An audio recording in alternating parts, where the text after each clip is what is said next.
నమస్కారం, న్యూస్ విజన్కు స్వాగతం. ముందుగా ముఖ్య అంశాలు.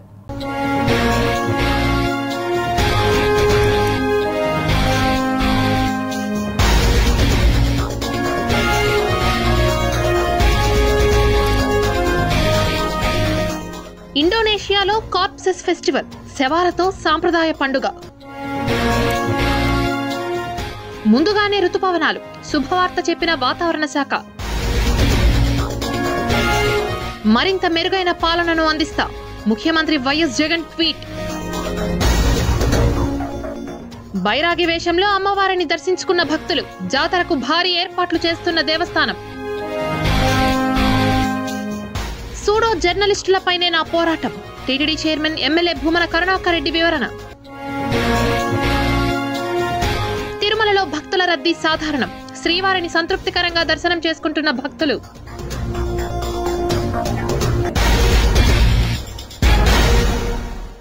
ఇక వార్తల్లోని వివరాలు చూద్దాం. ఏపీలో మెరుగైన పాలన మరింతగా అందిస్తామని ముఖ్యమంత్రి వైఎస్ జగన్ అన్నారు. ఆయన పోలింగ్ జరిగిన తీరుపై ట్వీట్ చేశారు. మండే ఎండలను సైతం లెక్క చేయకుండా ప్రజలు తమ ఓటు హక్కును వినియోగించుకోవడం పట్ల జగన్ సంతోషం వ్యక్తం చేశారు. ఆయన తనకు ఆశీస్సులు ఇచ్చేందుకు పోలింగ్ కేంద్రాల వద్దకు వచ్చిన వారికి కృతజ్ఞతలు తెలిపారు. వైసీపీ గెలుపు కోసం పనిచేసిన ప్రతి ఒక్కరికి ఆయన ధన్యవాదాలు తెలిపారు. కార్యకర్తలను ప్రత్యేకంగా అభినందించారు. ఇప్పటి వరకు సాగిన సుపరిపాలన మరింత మెరుగ్గా ఆంధ్రప్రదేశ్లో కొనసాగుతుందని వైఎస్ జగన్ ట్వీట్ చేశారు. తిరుపతి శ్రీ తాతయ్యగుంట గంగమ్మ జాతర అత్యంత వైభవంగా ప్రారంభమైంది. గంగ జాతరలో మొదటి రోజు భక్తులు బైరాగి వేషంలో అమ్మవారిని దర్శించుకొని మొక్కులు తీర్చుకున్నారు. తిరుపతి గ్రామదేవతగా తిరుమల వెంకన్న సోదరిగా విరాజిల్లుతున్న శ్రీ తాతయ్యగుంట గంగమ్మ జాతరలో భాగంగా మొదటి రోజు బుధవారం ఉదయం భక్తులు బైరాగి వేషంలో అమ్మవారిని దర్శించుకున్నారు. శరీరం మొత్తం నామకొమ్మ పూసుకొని, ముఖానికి నల్లని బొట్లు పెట్టుకొని, జాతర కాయలను మాలగా ధరించి, వేప మండలను చేత పట్టుకొని ఆలయం చుట్టూ ప్రదక్షిణలు చేస్తూ మొక్కులు చెల్లించుకున్నారు. పిల్లల నుంచి పెద్దల వరకు బైరాగి వేషం ధరించి 1000 కళ్ల దుత్తలను తలపై ఉంచుకొని అమ్మవారిని దర్శించుకున్నారు. భక్తులకు ఎలాంటి ఇబ్బందులు కలగకుండా ఆలయ అధికారులు ప్రత్యేక ఏర్పాట్లు చేశారు. తిరుపతి గంగమ్మ జాతర నిన్నటి రోజైన మంగళవారం ఉదయం 7 గంటలకి కొడిస్తంభ అభిషేకంతో, అదేవిధంగా నిన్న సాయంత్రం 8 గంటలకి అవిలాల నుంచి అమ్మవారికి పసుపు కుంకుమ పుట్టింటిసారిగా తీసుకుని వచ్చి చాటింపు చేయటం జరిగింది. అదేవిధంగా ఈ జాతర 7 రోజులు కూడా భక్తులకు ఎక్కడ ఎలాంటి ఇబ్బంది లేకుండా అధికారులందరూ కూడా దగ్గరుండి ఏర్పాట్లు చేయటం. తొలి రోజు వేషధారణలో భక్తులందరూ కూడా అధిక సంఖ్యలో అమ్మవారిని దర్శించుకోవటం. అమ్మవారు అవిలాల పుట్టి పెరిగి తిరుపతి పట్టణానికి వచ్చింది. అమ్మవారు భక్తుల కోరిక మేరకు తిరుపతికి వచ్చింది. తిరుపతి వచ్చిన పాలయ్యగాడు భయపడిపోయి దాక్కున్నాడు. వాళ్ళని బయటికి రప్పించేదానికి అమ్మవారు ఒక్కొక్క వేషం వేసుకుంటూ వచ్చి ఊరు తిరుపతి పట్టణంతా తిరిగింది. చివరి రోజు దొర వేషం వేసుకుంటూ వచ్చింది అమ్మవారు. తోటి వేషం, బండ్ల వేషం, ఇదే ఒక్కొక్క రోజు ఒక్కొక్క వేషం వేసుకుంటూ చివరిగా దొర వేషం వేసుకుంటూ వచ్చింది అమ్మవారు. దొర వస్తే, రాజు వస్తే బయటికి రావాలి కాబట్టి ఆ పాలయ్యగాడు బయటికి వచ్చినాడు. బయటికి వచ్చిన వల్ల అమ్మవారికి విశ్వరూపం చూపించి వాడిని అక్కడికక్కడే సమారాధన చేసింది. దాన్నే ఇప్పుడు మన జాతరగా జరుపుకుంటున్నాము. అప్పుడు విశ్వరూపం సమారాధించిన తర్వాత భక్తులందరూ అమ్మవారికి పాలాభిషేకం, చందనాభిషేకం అన్నీ చేపించి అమ్మవారి శాంతింపు చేసి, అమ్మవారు మీరు ఇక్కడే ఉండాలి, తిరుపతిలో ఉండాలా అట్లాంటి భక్తులను కోరిన వల్ల అమ్మవారు ఇక్కడ స్వయంభుగా వెలిగింది. అమ్మవారు ఇలా మొత్తం వేషాలు అయిపోయింది. లాస్ట్లో జాతర చేస్తారు. అమ్మవారి చెంప నరకడం ఉంటుంది. చాలా అద్భుతంగా జరుగుతుంది. ఇక్కడ మీకు ఏం కోరికలు ఉన్నా సరే వచ్చి అమ్మవారిని కోరుకున్నారంటే ఆమె కనికరిస్తుందండి. ఖచ్చితంగా జరుగుతాయి. చాలా ప్రతి సంవత్సరం వేసేది. ఈ జాతర కోసమే మేము వెయిట్ చేస్తూ ఉంటాము. బిడ్డ ఈరోజు ఫస్ట్ బర్త్డే మా అబ్బోడికి. ఫస్ట్ బర్త్డే రోజు అమ్మవారి వేషం వేసాం. చాలా అసలు సంతోషంగా ఉంది మాకు. ఇప్పుడు మా చిన్నప్పటి నుంచి, మా తరతరాల నుంచి ఈ వేషాలు వేసాము. ఒక ముక్కుబడి లాగా వేసాము. కానీ ఇప్పుడు ఈ సాంప్రదాయాన్ని మేము మా బిడ్డలు కూడా ఇలాగే కొనసాగిస్తాము. మా భావితరాలకి ఇది ఒక సాంప్రదాయం. ఇది గొప్ప సాంప్రదాయమే కాదు, ఒక భక్తి భావనతో కూడినది ఇది. మేము చాలా సంవత్సరాలుగా తిరుపతిలోనే ఉంటున్నాము. మేము ప్రతి సంవత్సరం ఇక్కడికి వస్తాం, మా ఫ్యామిలీ అంతా బాగుండాలి అనేసి. సో ఈ సంవత్సరం కూడా మేము వేషాలు వేసుకొని ఇక్కడికి. ఆంధ్రప్రదేశ్ రాష్ట్ర వ్యాప్తంగా 81.86% పోలింగ్ నమోదైందని రాష్ట్ర ఎన్నికల ప్రధాన అధికారి ముఖేష్ కుమార్ మీనా తెలిపారు. అమరావతి సచివాలయంలో ఏర్పాటు చేసిన మీడియా సమావేశంలో పోలింగ్ కు సంబంధించిన కీలక విషయాలను వెల్లడించారు. 13వ తేదీ అర్ధరాత్రి 2 గంటల వరకు పోలింగ్ జరిగిందని తెలిపారు. సాయంత్రం 6 గంటల తర్వాత 3500 పోలింగ్ కేంద్రాల్లో పోలింగ్ కొనసాగినట్లు వివరించారు. మంగళవారం రాత్రి వరకు ఈవీఎంలను సీల్ చేసే ప్రక్రియ జరిగిందని అన్నారు. పరిశీలకుల నుంచి రీపోలింగ్కు ఎలాంటి ప్రతిపాదనలు రాలేదని స్పష్టం చేశారు. 33 ప్రాంతాల్లో 350 స్ట్రాంగ్ రూమ్లు ఏర్పాటు చేసినట్లు వెల్లడించారు. మొత్తం 3,33,40,560 మంది పార్లమెంటు స్థానాలకు ఓటు వేశారని, అలాగే అసెంబ్లీకి 3,33,40,333 మంది ఓటు వేసినట్లు గణాంకాలను వెల్లడించారు. కేవలం ఈవీఎంల ద్వారా మొత్తం 80.66% పోలింగ్ నమోదైందని తెలిపారు. అలాగే 1.2% పోస్టల్ బ్యాలెట్ ద్వారా ఓట్లు నమోదయ్యాయని, ఈ రెండింటినీ కలిపితే రాష్ట్ర వ్యాప్తంగా 81.86% పోలింగ్ జరిగినట్లు పేర్కొన్నారు. 4,97,000 మంది పోస్టల్, హోమ్ బ్యాలెట్ వినియోగించుకున్నారని అన్నారు. దేశంలోనే అత్యధిక పోలింగ్ నమోదైన రాష్ట్రం ఆంధ్రప్రదేశ్ అని తెలిపారు. పట్టణ ప్రాంతాల్లో పోలింగ్ పెరగడం మంచి సంకేతమని అన్నారు. పోల్ తర్వాత తాడిపత్రి, మాచర్ల, చంద్రగిరి, నరసరావుపేటలో చాలా హింసాత్మక ఘటనలు జరిగాయని వివరించారు. 4 ప్రాంతాల్లో 144 సెక్షన్ పెట్టి అదనపు బలగాలను మోహరించామని అన్నారు. అభ్యర్థులు అందరినీ హౌస్ అరెస్టు చేయాలని ఆదేశించినట్లు తెలిపారు. ఘటనకు బాధ్యులైన వారిపై కేసులు పెట్టి జైలుకు పంపిస్తామని స్పష్టం చేశారు. ఈవీఎంలు ధ్వంసం చేసిన వారిని అరెస్టు చేసి జైలుకు పంపాలని ఇప్పటికే ఆదేశాలు ఇచ్చినట్లు తెలిపారు. ఘటనలు అరికట్టడంలో నిర్లక్ష్యంగా వ్యవహరించిన పోలీసులపై కఠిన చర్యలు తీసుకుంటామని అన్నారు. రాష్ట్రంలో 715 ప్రాంతాల్లో పోలీస్ పికెట్ ఏర్పాటు చేసి ప్రశాంతంగా పోలింగ్ జరిగేలా ఏర్పాట్లు చేశామని అన్నారు. 80.66% final voting percent EVM polled votes. 2014లో మనకు పర్సంటేజ్ వాజ్ 78.41%, 2019లో 79.77%. సో ఈసారి ఆల్మోస్ట్ 1% ఈవీఎంలోనే ఇంక్రీజ్ అయింది. తర్వాత మేల్ మెంబర్స్ 1,64,00,000 ఫర్దర్ డిజిట్ మేము మీకు నోట్లో ఇస్తాము. And female voters 1,69,00,000. Other categories lo 1,517. So this is the total number of voters. Yeah. Now దాంట్లో కూడా మనం చూస్తే అసెంబ్లీ కాన్స్టిట్యున్సీకి వస్తే దర్శి హైయెస్ట్ పోలింగ్ జరిగింది 90.91%. పార్లమెంటరీ కాన్స్టిట్యున్సీలో ఒంగోల్ హైయెస్ట్ ఓటింగ్ జరిగింది 87.06. అసెంబ్లీలో లోయెస్ట్ తిరుపతి 63.32. లాస్ట్ టైం 2019లో తిరుపతిలో 65.9 ఉంది. సో కొద్దిగా అక్కడ తగ్గింది. Most probably what we presume is the reason that మనం బోగస్ ఓట్ని కొద్దిగా కంట్రోల్ చేయగలిగాం కాబట్టి అక్కడ కొద్దిగా తగ్గింది. తన పోరాటం సూడో జర్నలిస్టుల మీదే గాని జర్నలిస్టుల మీద కాదు అని ఎమ్మెల్యే భూమన కరుణాకర్ రెడ్డి అన్నారు. చాలా తప్పు మీ మీద మాట్లాడితే, మీరు చేస్తే అనైతికమైనటువంటి పనులు చేస్తే, మా ప్రత్యర్థి పార్టీల దగ్గర డబ్బులు మేసి మీరు మీ ఇష్టం వచ్చినట్టుగా మా వ్యక్తిత్వ హననం చేస్తే, హననం చేసినటువంటి వాళ్ళు మీరిద్దరు. ఆంధ్రజ్యోతి పత్రిక గాని యాజమాన్యమైనటువంటి రాధాకృష్ణ గాని సంబంధం లేదు అనే విషయం చాలా స్పష్టంగా నాకు తెలుసును. దీని వెనుక మీరే ప్రధాన కర్తలుగా కర్మలుగా ఉన్నారు అన్నటువంటి విషయము నా ఆరోపణ ఊరికనే కూడా చెప్పరా. మీ ఆంధ్రజ్యోతిలో మీతో పాటు కలిసి పనిచేస్తున్నటువంటి వ్యక్తులు ఇచ్చినటువంటి సమాచారమే ఇదంతా కూడా. అది నేను ప్రసంగించినప్పుడు అక్కడ ఉన్నటువంటి మీ పత్రికలో పనిచేసేటువంటి వాళ్ళు కూడా చేతులు ఇట్లెత్తి ఇట్లా తప్పట్లు కట్టి చాలా గొప్పగా ప్రసంగించినారు, మంచి విషయాలు చెప్పినారు అన్నటువంటి విషయాన్ని కూడా గుర్తు చేస్తున్నావు ఉమామేశ్వరరావు గారు.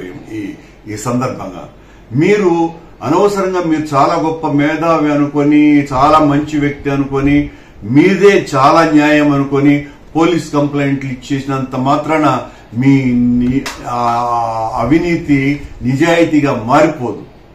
ఇలాంటివన్నీ కూడా చాలా చూశాను నేను పాత్రికేయులకు మిత్రుణ్ణి, మీలాంటి సూడో పాత్రికేయులకు ఖచ్చితంగా వ్యతిరేకిని. ఇలాంటి చర్యలు చేస్తున్నటువంటి మిమ్మల్ని నేను ఎండగట్టకుండా ఉండను. మీరు ఈ రోజున ఇంకొక కొద్దిగా అబద్ధాన్ని యాడ్ చేసి మీ ఇంటి చుట్టూ ఎవరో బైక్ మీద అనుమానితులు తిరుగుతున్నారు, మీకేదో ప్రాణహాని ఉన్నది అని మీరు అంత గొప్పగా ఊహించుకుంటున్నారు. మా చరిత్ర కూడా తెలుసును. 5 సంవత్సరాలలో అధికారంలో ఉండగా మేము మా ప్రత్యర్థి పార్టీలకు సంబంధించినటువంటి వ్యక్తుల మీదనే ఏ రకమైనటువంటి అరాచక చర్యలు మేము చేపట్టినటువంటి నైజం మాది. మీ మీద చేస్తారు, మేము చేస్తామని అనుకుంటే ఇది మరొక అభూత కల్పనని మీకు సానుభూతి కోసమని జోడించి మీరు పోలీస్ కంప్లైంట్ ఇస్తున్నారు అన్నటువంటి విషయం చాలా స్పష్టమవుతున్నది. నేను ఈ సందర్భంగా పాత్రికేయ మిత్రులను, మిమ్మల్ని సమర్థిస్తున్నటువంటి పాత్రికేయ మిత్రులకందరికీ కూడా నా విజ్ఞప్తి ఏంటి అంటే, నేను పాత్రికేయ మిత్రులను కాదు అన్నది మీ అందరికంటే చాలా ముందే కొద్ది రోజులు నేను పాత్రికేయ వృత్తిని చేసినటువంటి వ్యక్తిని, పాత్రికేయ వృత్తిలో ఎంత గొప్పగా ఉండాలా అన్నటువంటి విషయాలను తెలుసుకున్నటువంటి వ్యక్తిగా ఈ ఉమామహేశ్వరరావు, నరేంద్ర లాంటి వాళ్ళు చేస్తున్నటువంటి దుర్మార్గాలను ఎండగట్టకపోతే మొత్తం పాత్రికేయ వృత్తికంతా, పాత్రికేయులకి అందరికీ కూడా ఆ మరక అంటుకునేటువంటి ప్రమాదం ఉన్నది. వీళ్ళిద్దరూ దందాలు చేసేటువంటి వ్యక్తులు. వీళ్ల మీద ఏమీ రాయకపోతే, ఏమీ డబ్బులు ఇవ్వకపోతే వీళ్ళు ఎంతకైనా బరి తెగిస్తారు. మొన్న కూడా మాకు ఎన్నికలలో కూడా వీళ్ళు బేరసరాలు మాట్లాడినటువంటి విషయాన్ని కూడా నేను ఇంకవన్నీ కూడా చెబితే బాగుండదు. ఉమామహేశ్వరరావు గారు, కాస్త మీ ముసుగు బయటపడటానికి తీసేయటానికే నేనున్నది. ఇంత జరిగి మీరు మాత్రం మా మీద ఏమైనా రాయవచ్చును, మేము మాత్రం మీ గురించి ఏమీ మాట్లాడకూడదు అని అంటే అంత అధైర్యపడేటువంటి వ్యక్తి కాదు కరుణాకర్ రెడ్డి. కరుణాకర్ రెడ్డి భయంతోనో పైరవీలతోనో రాజకీయాలలోకి రాలా, పోరాటాలతో రాజకీయాల్లోకి వచ్చినటువంటి వాడిని. మీలాంటి వాళ్ల అవినీతిని ఖచ్చితంగా బయట పెడతా. రాధాకృష్ణ గారికి గాని, ఆ పత్రిక యాజమాన్యానికి గాని, పత్రికకు గాని ఏ రకమైనటువంటి సంబంధము లేదు. మీరు చేస్తున్నటువంటి దందాలలో అన్నటువంటి విషయాన్ని కూడా స్పష్టంగా తెలియజేస్తూ, ఆ రాధాకృష్ణ గారికి తెలియకుండానే మీరు ఈ రకంగా ఈ అక్రమాలు, దౌర్జన్యాలు, దోపిడీలు సాగిస్తున్నారని విషయాన్ని మళ్లీ మరొకసారి పునరుద్ఘాటిస్తూ పాత్రికేయ మిత్రులైనటువంటి వాళ్ళందరూ కూడా ఈ నిజాన్ని గ్రహించవలసిందిగా మిమ్మల్ని అందరినీ కూడా విజ్ఞప్తి చేస్తున్నాం. తిరుచానూరు పోలీస్ స్టేషన్ ఎదుట టీడీపీ కార్యకర్తల అక్రమ అరెస్టును నిరసిస్తూ ధర్నా కార్యక్రమం చేపట్టారు చంద్రగిరి టీడీపీ అభ్యర్థి పులివర్తి నాని సతీమణి సుధారెడ్డి. అత్యయత్నం ప్రయత్నించి ఒక్క సెకండ్ లో మా ధరని గన్నానే లేకపోతే ఈ రోజు మాకు నాని గారే లేదు, ఒక్క సెకండ్ లో ఆయన తప్పించుకోగలిగారు. అవన్నీ ధర్నీకి అయ్యాయి. నాని గారిని భద్రంగా ఇంకొక బండి అట్లా చేతులతో ఎత్తి పడేసి బిడ్డను కాపాడినట్టు కాపాడుతున్నారు వాళ్ళు. ఫుటేజెస్ అంత క్లియర్ గా ఎస్పీకి, డిపార్ట్మెంట్ కి ఇస్తే వాళ్ళని చేయకుండా పొద్దున ప్రివెంటివ్ అరెస్ట్ అంట. మా వాళ్ళ మీద లాఠీ చార్జ్ చేయడం కాకుండా నిన్న మా వాళ్ళని పొద్దున అందరు ఇళ్ళకి వెళ్ళి స్టేషన్ పిలిపించుకొని ఉన్నారు. నాకు అర్థం కాలే, నేను ఇంకా జగన్ దగ్గర పనిచేసాను, చౌరెడ్డి పనోళ్ళలాగా అని ఉన్నారా నాకేం అర్థం. అంటే 4వ తేదీ వరకు మేము గులాములు అని వాళ్ళు అంటుంటారు. రిజల్ట్ వచ్చినాక మళ్ళీ పోయి కొడతారంట వాళ్ళని. అంతవరకు వాళ్ళ గులాముగా మేము పనిచేయాల్సిందే సిఐ ఎస్ఐ చెప్పేది. 4 తర్వాత రిజల్ట్ వచ్చేసా చెప్తా మీరే వస్తారు, అప్పుడే వాళ్ళ కాళ్ళు ఎరగొడతాము, అంతవరకు మేము వాళ్ళు చెప్పినట్టు చేయాలి అనేసి వాళ్ళని కూడా కొట్టారు. పోలీసులు కూడా వాళ్ళు మేము ఏం చేయలేము, ఎస్పీ మాకు ఇన్స్ట్రక్షన్స్ ఇవ్వలేదు. ఎస్పీ గారిని అడుగుతా ఉన్నా, డిఐజీ గారిని అడుగుతా ఉన్నా, ఇక్కడ ఏం జరుగుతా ఉంది అసలు? మీ డిపార్ట్మెంట్ ని కొడితే కూడా మీరు రియాక్ట్ కాకపోతే ఇంకెప్పుడు రియాక్ట్ అవుతారు? మమ్మల్ని మేము కాపాడుకుంటాము, మిమ్మల్ని కూడా మీరు కాపాడుకునే స్థితిలో లేరు. మమ్మల్ని కాపాడాల్సిన మిమ్మల్ని కొట్టి చంపుతా ఉంటారు. ఒక గన్మ్యాన్ ని కొట్టారు, ఒక సిఐని కొట్టారు. వాళ్ళని వదిలేసి మా వాళ్ళని వచ్చి స్టేషన్లో పెడితే సిగ్గుపడాలా? మిమ్మల్ని కొడితే కూడా మేమే చూసుకుంటాం, హాస్పిటల్కి మేమే ఎత్తుకొని పోతాం. ఇంకా ఖచ్చితంగా చెప్తున్నారు 4వ తేదీ వరకు గులాములుగా పనిచేస్తారంట చౌరెడ్డికి. వేరే దారిలో మేడం 4 తర్వాత చౌరెడ్డిని కొడతామని అంటా ఉన్నారు వాళ్ళు. సో వాళ్ళ ఇష్టం ఏమో చేసుకొని మా వాళ్ళని స్టేషన్ తెచ్చారు. ఏమంటే ప్రివెంటివ్ అరెస్ట్ అంట. విద్యార్థులు వినయ విధేయతతో పాటు క్రమశిక్షణ, పట్టుదలతో విద్యలో రాణిస్తే ఉన్నత శిఖరాలను అధిరోహించగలరని రామకృష్ణ మిషన్ ఆశ్రమ తిరుపతి శాఖ కార్యదర్శి సుకృతానంద స్వామి తెలిపారు. తిరుపతి హరే రామ హరే కృష్ణ రోడ్డులోని రామకృష్ణ మిషన్ ఆశ్రమంలో 15 రోజుల పాటు జరిగిన సంస్కార శిక్షణా శిబిరం ముగింపు కార్యక్రమాన్ని బుధవారం నిర్వహించారు. ఈ కార్యక్రమానికి ముఖ్య అతిథిగా ఆశ్రమ కార్యదర్శి సుకృతానంద స్వామి విచ్చేసి విద్యార్థులను ఉద్దేశించి ప్రసంగించారు. అనంతరం పిల్లల చేత వారి తల్లిదండ్రులకు పాదపూజ చేయించి వారి ఆశీర్వచనాలు పొందేలా చేశారు. ఏకాగ్రత ఉంటేనే అనుకున్న లక్ష్యాన్ని సాధించగలడు, లేకపోతే ఎప్పుడు సెల్ ఫోన్లు పెట్టుకొని చేస్తారనమాట. సో బాగా చదువుకోవాలి, వాళ్ళు బాగా ప్రార్థన కూడా చేయాలి. దేశానికి, మానవులకి హ్యూమనిజం వాళ్ళందరికీ కూడా ఇతర మనసు సహాయం చేయాలి. ఎప్పుడు నా చిన్ని పట్టుగా శ్రీరామ్ రష్గా ఉండకూడదు. మిగతా వాళ్ళకి కష్టం అంటే పేదలకి, వీళ్ళందరూ పేదలు కానీ మిగతా కష్టాలు ఉంటే వాళ్ళ కష్టాలు తీర్చాలి. ఇవన్నీ కూడా కథల ద్వారా సంస్కారాలు మనం ఏర్పాటు చేస్తున్నాం అనమాట. అంతేకాకుండా ఇప్పుడు కూడా మేము ప్రతి ఆదివారం కూడా ఈ కార్యక్రమాలు చేస్తున్నాం. టీటీడీ ఆధ్వర్యంలో నడుస్తున్న శ్రీ వెంకటేశ్వర సాంప్రదాయ ఆలయ శిల్ప కళాశాలలో 2024-25 విద్యా సంవత్సరానికి గాను డిప్లొమా సర్టిఫికేట్ కోర్సులకు ఆహ్వానిస్తున్నట్లు విద్యాశాఖ అధికారి తెలిపారు. అలిపిరి సమీపంలోని శ్రీ వెంకటేశ్వర సాంప్రదాయ ఆలయ శిల్ప శిక్షణ సంస్థలో దరఖాస్తులను ఆహ్వానిస్తున్నట్లు తిరుమల తిరుపతి దేవస్థానం విద్యాశాఖ అధికారి భాస్కర్ రెడ్డి ఆయన కార్యాలయంలో ఏర్పాటు చేసిన మీడియా సమావేశంలో తెలిపారు. 4 సంవత్సరాల డిప్లొమా కోర్సు, 2 సంవత్సరాల సర్టిఫికేట్ కోర్సులలో చేరదలిచిన విద్యార్థులు దరఖాస్తులు చేసుకోవాలని డీఈఓ భాస్కర్ రెడ్డి కోరారు. శ్రీ వెంకటేశ్వర శిల్ప కళాశాలలో 2024-25 సంవత్సరానికి గాను డిప్లొమా కోర్సు మరియు సర్టిఫికేట్ కోర్సుల్లో అప్లికేషన్స్ ఆహ్వానిస్తున్నాం. ఆల్రెడీ ఆహ్వానించడం జరిగింది. దీనికి చివరి తేదీ జూన్ 17వ తేదీ. సో 17వ తేదీ లోపల ఆసక్తి గల అభ్యర్థులందరూ కూడా ఈ అప్లికేషన్లు సబ్మిట్ చేయవలసిందిగా కోరుచున్నాం. ఈ కోర్సును ప్రోత్సహించడానికి టీటీడీ మన ఫైనాన్షియల్ అసిస్టెన్స్ కూడా అందజేస్తూ ఉంది. సో ₹1,00,000 విద్యార్థి పేరు మీద డిపాజిట్ చేసి కోర్సు పూర్తయిన తర్వాత అలాంగ్ విత్ ఇంట్రెస్ట్ వారికి ఇవ్వడము జరుగుతుంది. ప్రస్తుతం దేశంలో ఉష్ణోగ్రతలు ఎక్కువగా నమోదవుతున్నాయి. ఈ తరుణంలో వాతావరణ శాఖ శుభవార్త చెప్పింది. వాతావరణ శాఖ అంచనాల ప్రకారం ఈ ఏడాది నైరుతి రుతుపవనాలు సమయానికంటే ముందే అండమాన్ నికోబార్ను తాకనున్నాయి. రుతుపవనాలు మే 19న అండమాన్ నికోబార్కు చేరుకునే అవకాశం ఉంది. ఆ తర్వాత దేశంలోని ఇతర ప్రాంతాల వైపు కదులుతాయి. ప్రతి సంవత్సరం రుతుపవనాలు మే 22 నాటికి వస్తాయి. కానీ ఈసారి 3 రోజుల ముందుగానే రావచ్చని తెలిపారు. అదే సమయంలో లానినాతో పాటు హిందూ మహాసముద్ర ద్విధ్రువ పరిస్థితులు కూడా ఈ ఏడాది రుతుపవనాలకు అనుకూలంగా మారుతున్నాయి. ఈ నెల ప్రారంభంలో కూడా మే నెలలో సాధారణం కంటే ఎక్కువ వర్షపాతం నమోదవుతుందని ఐఎండీ అంచనా వేసింది. మరో 2 రోజుల పాటు దక్షిణాది రాష్ట్రాలైన తమిళనాడు, కర్ణాటక, కేరళలో ఉరుములు, మెరుపులతో కూడిన వర్షాలు కురిసే అవకాశం ఉంది. రుతుపవనాల రాకతో ఈ ఏడాది భారతదేశంలో సాధారణం కంటే ఎక్కువ వర్షపాతం నమోదయ్యే అవకాశం ఉంది. ఈ రుతుపవనాలు జూన్ 10 నాటికి మహారాష్ట్రకు చేరుకుంటాయి. జూన్ 15కు గుజరాత్, మధ్యప్రదేశ్, ఛత్తీస్గఢ్, జార్ఖండ్, బీహార్లకు ప్రవేశిస్తాయి. కాగా జూన్ 20న ఇది గుజరాత్లోని అంతర్గత ప్రాంతాలు, ఎంపీ, ఉత్తరప్రదేశ్, మధ్య ప్రాంతాలను తాకే అవకాశం ఉంది. ఈ కార్యకలాపాలపై వాతావరణ శాఖ నిరంతరం పర్యవేక్షిస్తోంది. ఇది కాకుండా జూన్ 25 నాటికి హిమాచల్ ప్రదేశ్, ఉత్తరాఖండ్, కాశ్మీర్కు చేరుకుంటాయి. జూన్ 30న అది రాజస్థాన్, ఢిల్లీ, హర్యానా, పంజాబ్లకు చేరుతాయి. జూలై 8 నాటికి రుతుపవనాలు మొత్తం దేశాన్ని కవర్ చేస్తాయి.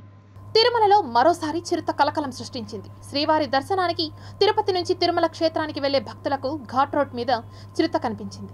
ఈ రోజు తెల్లవారుజామున తిరుమలకు కొందరు భక్తులు కారులో వెళ్తున్న సమయంలో ఆ కారుకు చిరుతపులి అడ్డుగా వచ్చింది. ఈ సంఘటనకు సంబంధించిన దృశ్యాలు సమీపంలోని సీసీ కెమెరాల్లో రికార్డయ్యాయి. దీంతో భక్తుల్లో భయాందోళనలు నెలకొన్నాయి. మరోవైపు సెలవుల కారణంగా తిరుమల క్షేత్రానికి భారీ సంఖ్యలో భక్తులు చేరుకున్నారు.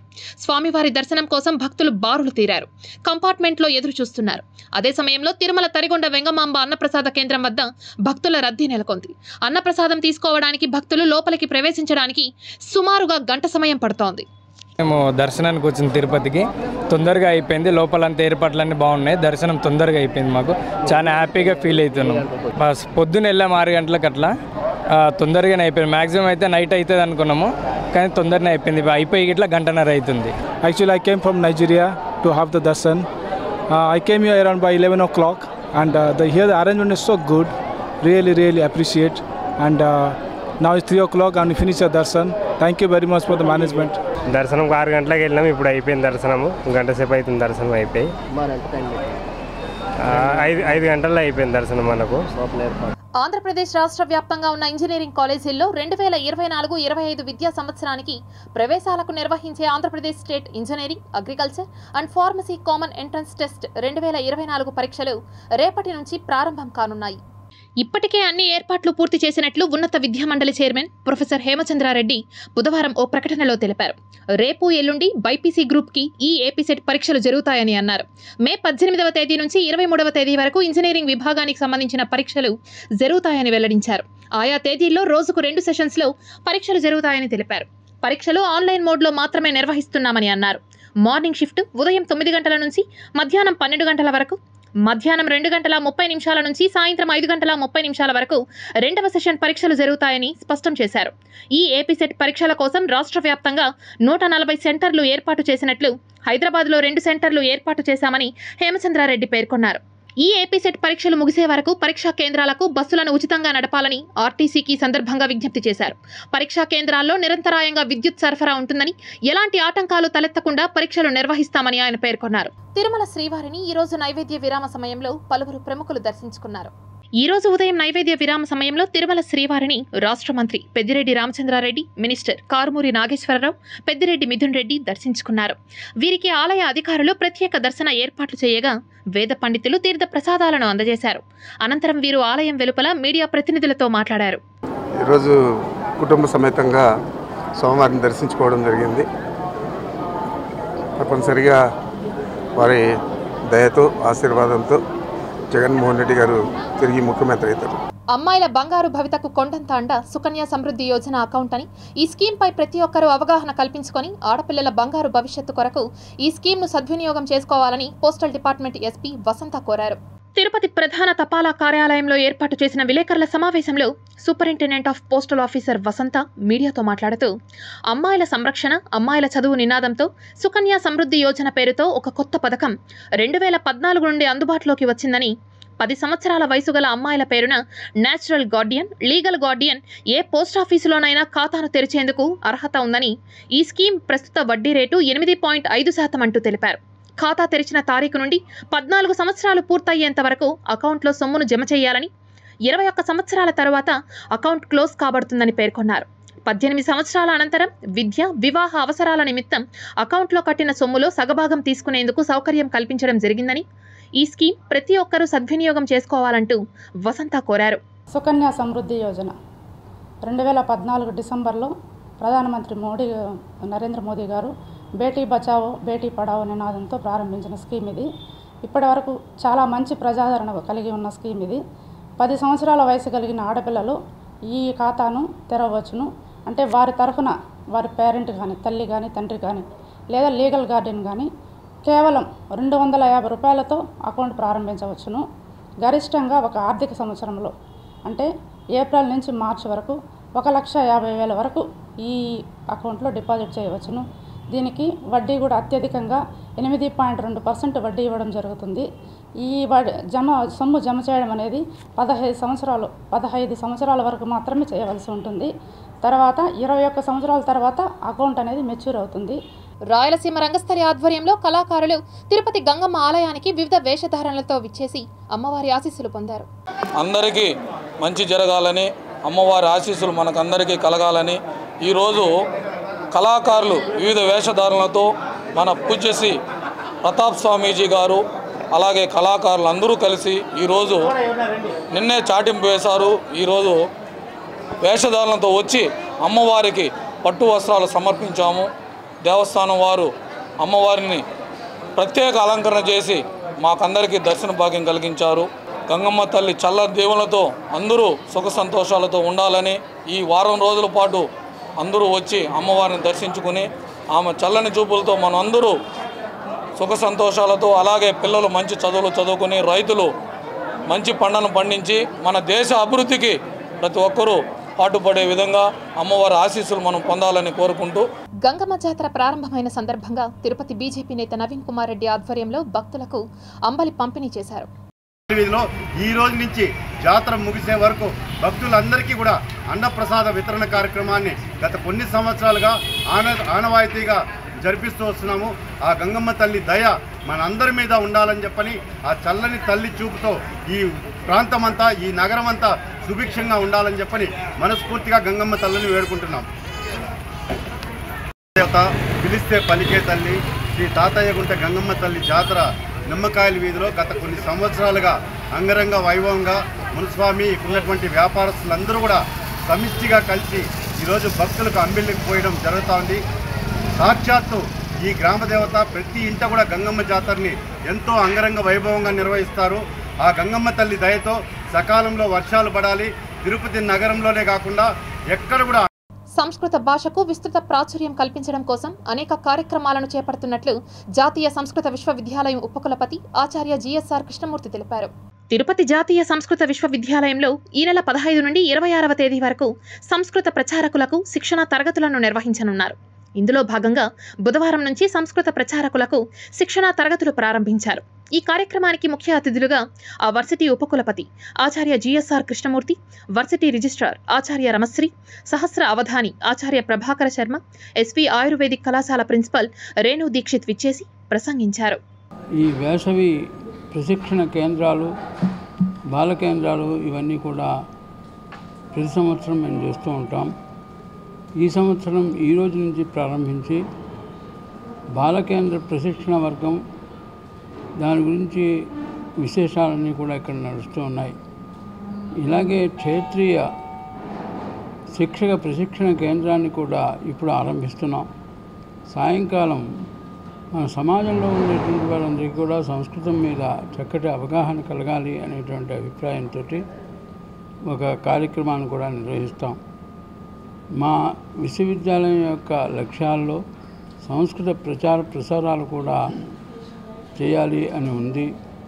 ఆ కార్యక్రమాన్ని మేము నిర్వహిస్తూ మా లక్ష్యాన్ని మేము పూర్తి చేసుకుంటాము అని నేను విశ్వసిస్తున్నాను. జైతు సంస్కృతం, జైతు భారతం. Tirupati gold jewellery and silver merchants association సమాచారం మేరకు తిరుపతి లోకల్ బులియన్ మార్కెట్లో బంగారం, వెండి ధరలు ఇలా ఉంటాయి. 24 క్యారెట్ల అపరంజి బంగారం 10 గ్రాముల ధర 75,280 రూపాయలు. 22 క్యారెట్ల బంగారం 1 గ్రాము ధర 6,742 రూపాయలు. వెండి 1 కేజీ ధర 87,000 రూపాయలు. రీటైల్ వెండి 1 గ్రాము ధర 89 రూపాయలుగా ఉంటుంది. వార్తలు ముగించే ముందు ముఖ్యాంశాలు మరోసారి చూద్దాం.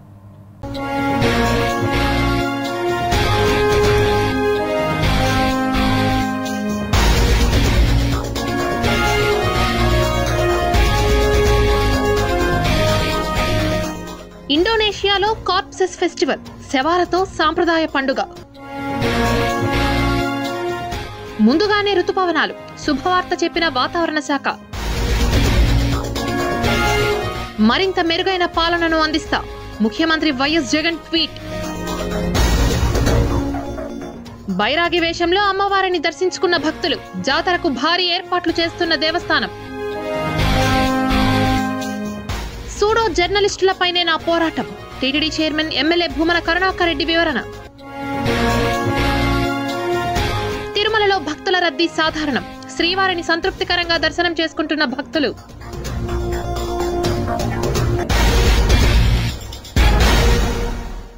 ఈ వార్తలు ఇంతటితో సమాప్తం. సమగ్ర సమాచారంతో న్యూస్ విజన్లో మళ్ళీ కలుద్దాం. అంతవరకు సెలవు, నమస్కారం.